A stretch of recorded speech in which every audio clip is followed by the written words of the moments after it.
Queridos irmãos, a paz do nosso Senhor e Salvador Jesus Cristo.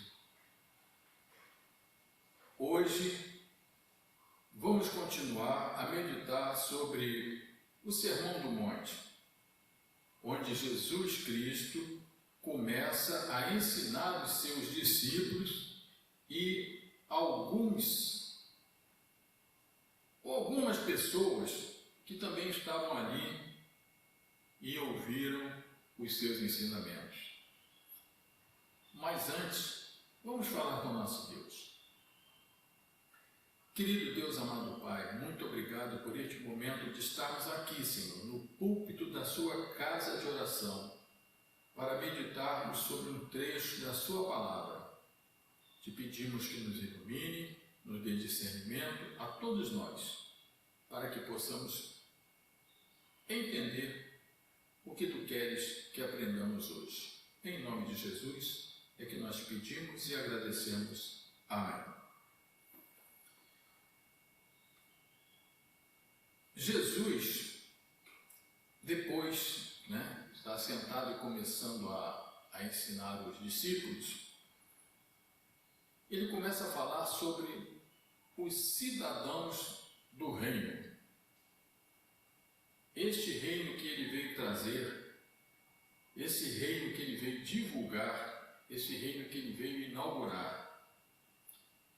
Ele mesmo disse: é chegado o reino dos céus.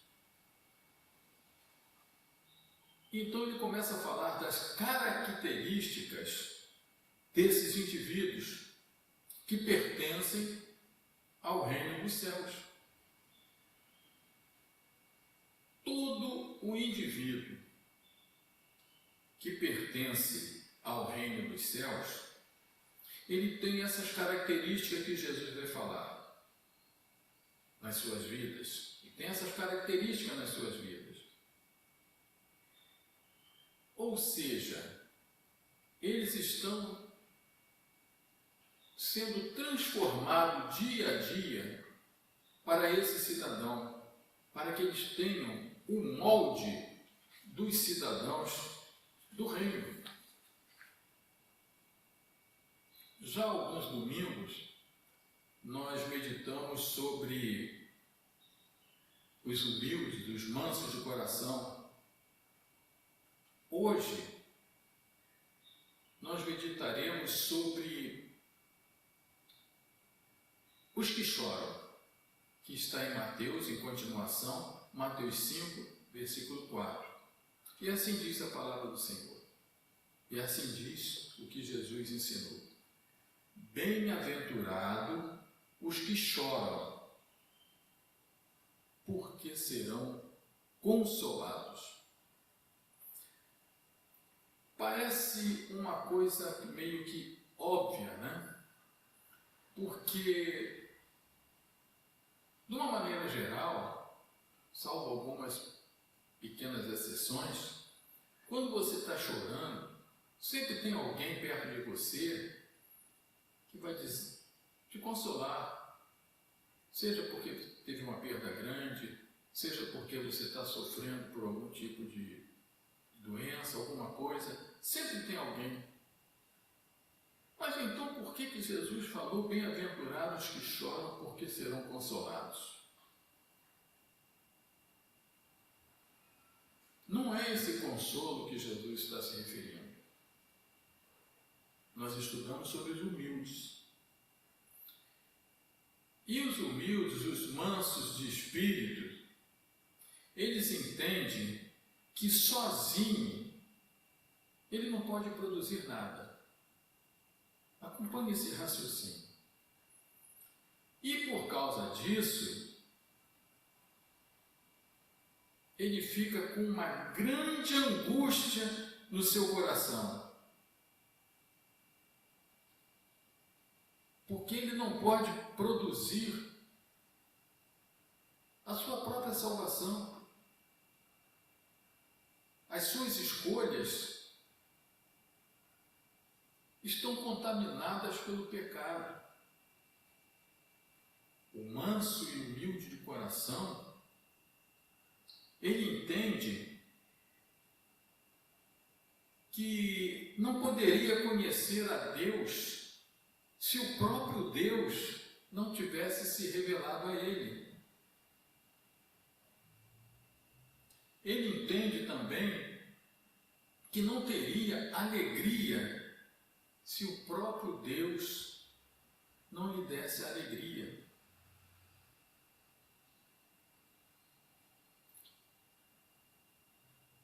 Aí vocês podem perguntar, mas nós estamos falando dos que choram e você está falando dos mansos e humildes de coração?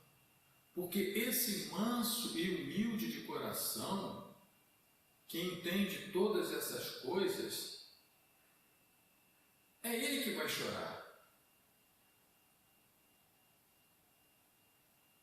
Ele só entende, esse manso e humilde de coração, que a verdadeira paz,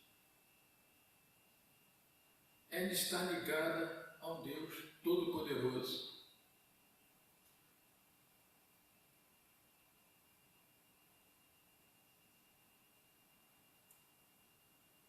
É fácil de compreender isso.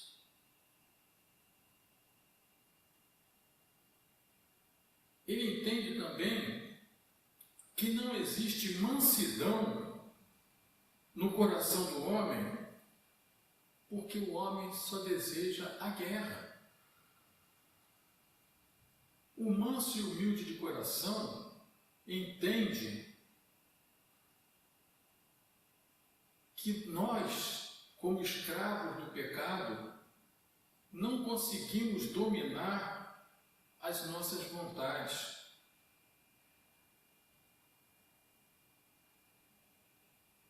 E essas nossas vontades, as nossas escolhas, elas estão contaminadas pelo pecado. Tiago, na sua carta, dizia o seguinte, eu vou ler para vocês: toda a boa dádiva e todo o dom perfeito vem do alto, do Senhor das luzes, e que não há variação. Não há variação nenhuma nisso. Toda a boa dádiva e todo o dom perfeito só pode vir de Deus. Então as nossas escolhas, elas nunca vão ser perfeitas, porque elas estão contaminadas.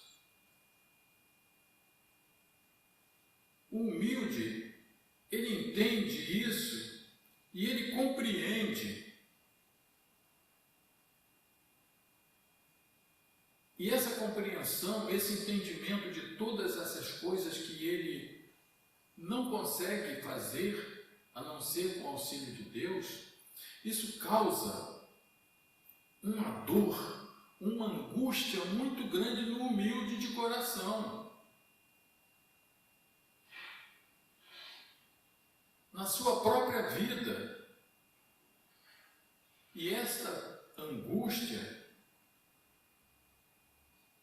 para essa aflição, ela só tem dois sentimentos. O sentimento de remorso e o sentimento de arrependimento.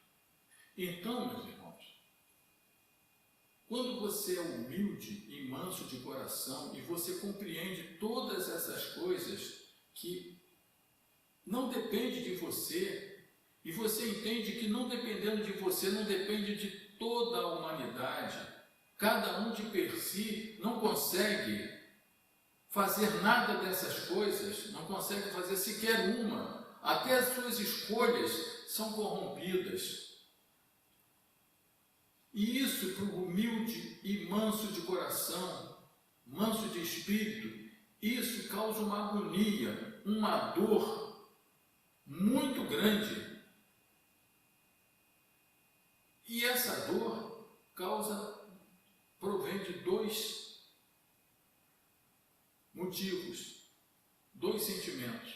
o sentimento de remorso, que é caracterizado pelo medo das consequências. Por exemplo, um ladrão, uma pessoa que rouba, ele tem medo de ser preso.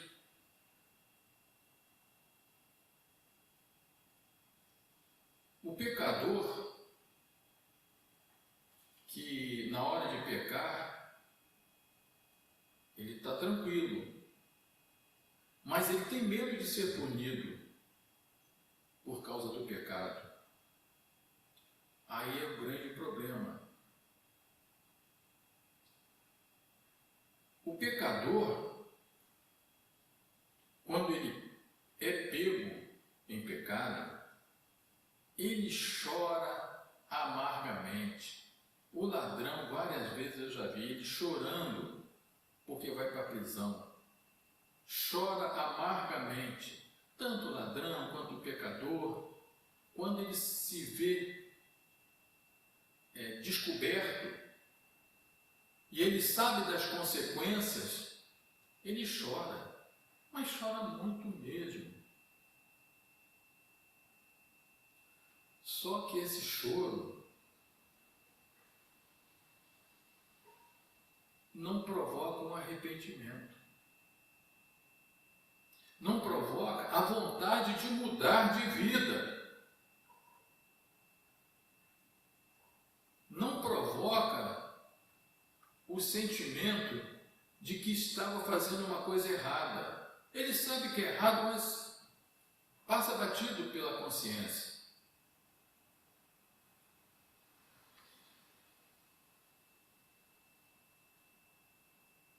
O outro sentimento é o arrependimento. E a maior característica do arrependimento é que ele muda a direção, ele muda de posição, ele muda de atitude. É uma mudança completa de atitude, uma mudança completa na mente das pessoas que estão arrependidas.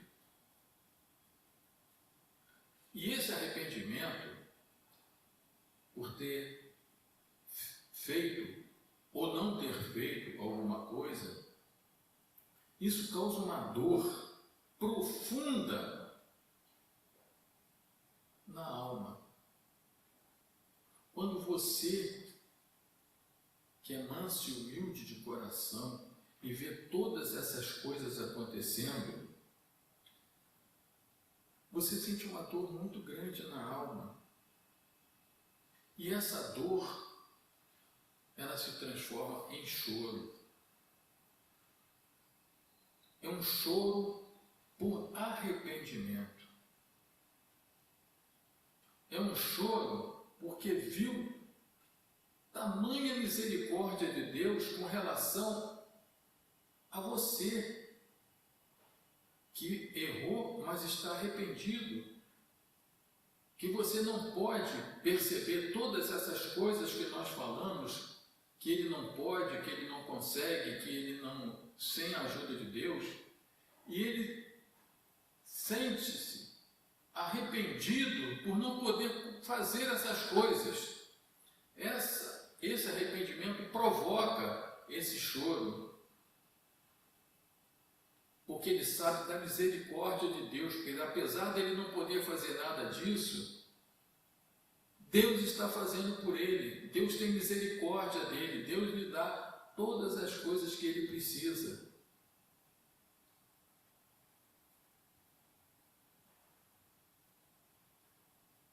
E a partir daí, ele começa a olhar o mundo e começa a fazer o que Cristo fez. E o que Cristo fez quando ele olhou para o mundo, né? E ele viu a desgraça que estava. Jesus, quando subiu do alto monte e olhou para Jerusalém, ele chorou. chorou porque viu a desgraça daquelas pessoas. Ele chorou por todas as vidas que estavam sendo destruídas. Da mesma forma que nós, se somos humildes e mansos de coração, quando nós olhamos a sociedade, quando nós olhamos para todas essas pessoas que só fazem coisas erradas,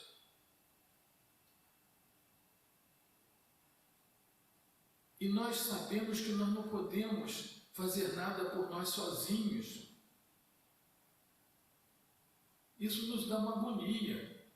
Quando você vê uma criança pedindo, quando você vê uma pessoa mais velha também pedindo, isso causa no coração das pessoas humildes e mansas de coração, de espírito, isso causa uma dor. Da mesma forma que Jesus, quando olhou para Jerusalém, aquela devastidão toda que estava acontecendo, ele viu todas aquelas almas perdidas, ele chorou. Ele chorou por todas as vidas que estavam sendo destruídas. Ele chorou por tanta gente que estava tomando o caminho que não leva a Deus.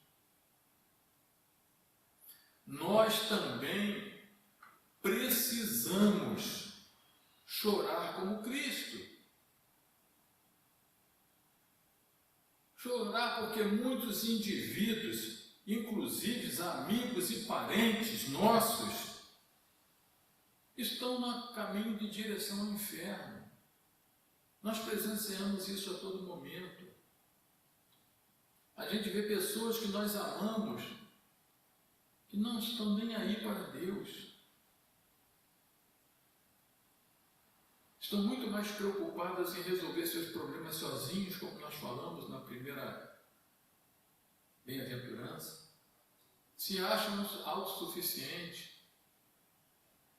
Não procuram cumprir a função que eles foram criados, que é glorificar a Deus e gozar da sua presença para sempre. Eles são autossuficientes. E são nossos amigos, muitos parentes.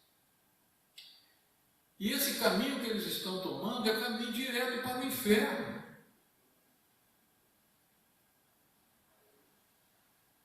Isso precisa constranger os nossos corações. Não podemos olhar mais só para nós. Eu tenho Jesus como meu único e suficiente Salvador. Eu procuro seguir os seus caminhos, os mandamentos de teu Pai, nosso Pai Celestial. Não.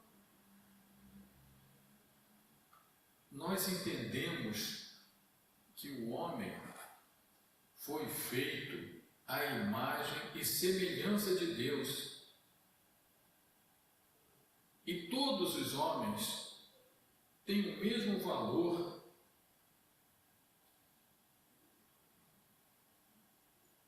E é por isso que nós devemos chorar por aqueles que ainda não estão em Cristo. Mas também, além de chorar, nós precisamos agir.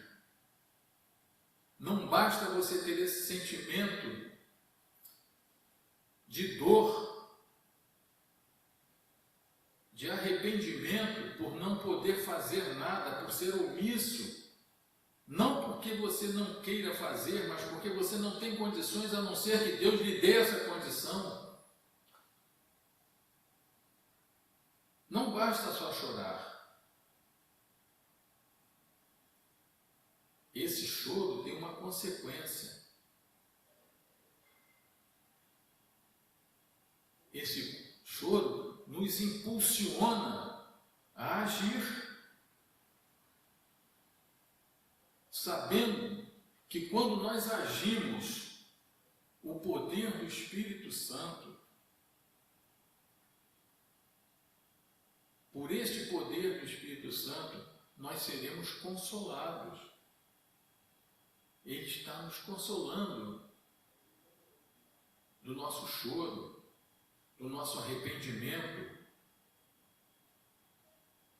não consolando somente dessa amargura de nós não podermos fazer e ver que a humanidade está caminhando para o mal,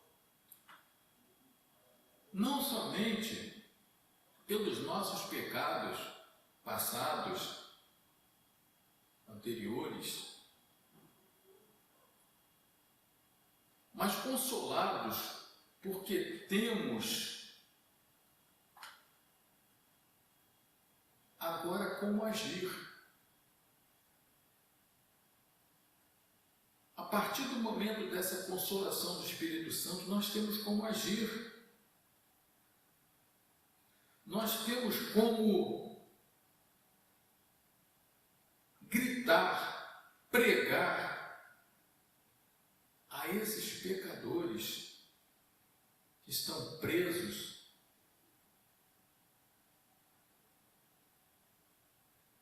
a esses pecadores, nós podemos declarar libertação a esses cativos do diabo. Nós podemos chorar na presença de Deus, chorar para que essas pessoas se arrependam. Sim, se arrependam dos seus maus caminhos e sejam consolados também, como nós, como cidadãos do reino. Todos eles, nós e eles, lavados e remidos no sangue do Cordeiro. Nós temos essa consolação quando agimos e quando nós pedimos a Deus para que haja uma mudança de atitude dessas pessoas, para que todos sejam como nós somos, cidadãos do reino de Deus, lavados e remidos no sangue do Cordeiro, justificados por causa de Cristo. Sim, bem-aventurados os que choram, porque eles serão consolados. Então, meus irmãos, se nós entendemos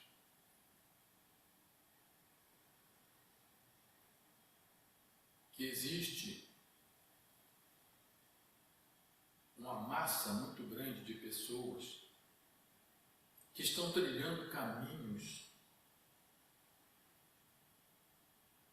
que não vão levá-los ao reino de Deus,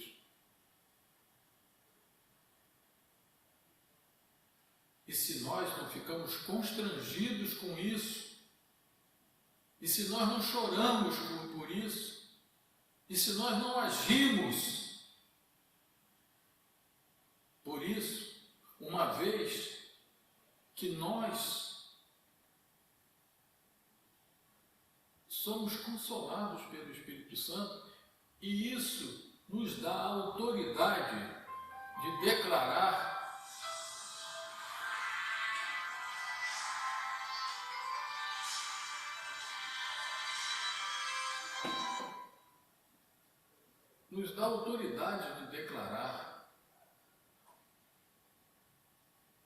libertação para essas pessoas, libertá-la do jugo do diabo, através da nossa pregação do Evangelho.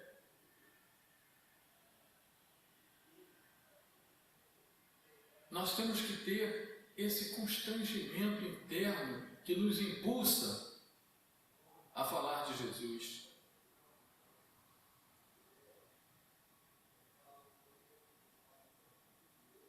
porque o nosso choro, por ver essa desgraça, nós seremos consolados. Nós somos consolados pelo Espírito Santo que habita dentro de nós. Mas nós também temos que agir para que todos sejam chamados para o reino dos céus. E eles também, ao se arrependerem daquilo que eles fizeram no passado, ao se arrependerem do afastamento que eles tiveram deliberadamente por vontade própria,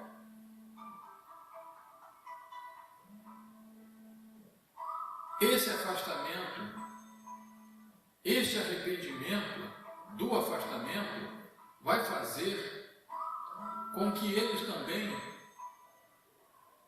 chorem e eles serão consolados. Eles serão consolados, como nós somos consolados pelo Espírito Santo. Essa é uma obrigação nossa. Levar o Evangelho a todos.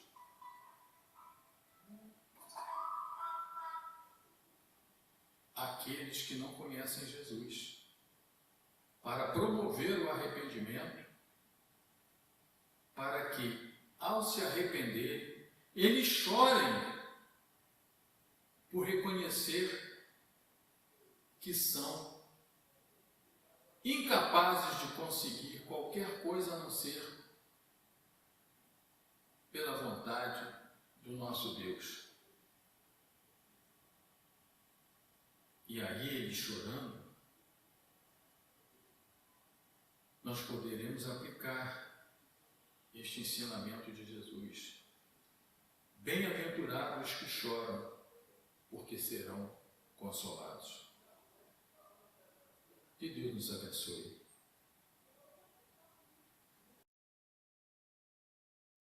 Recebamos a bênção do Senhor.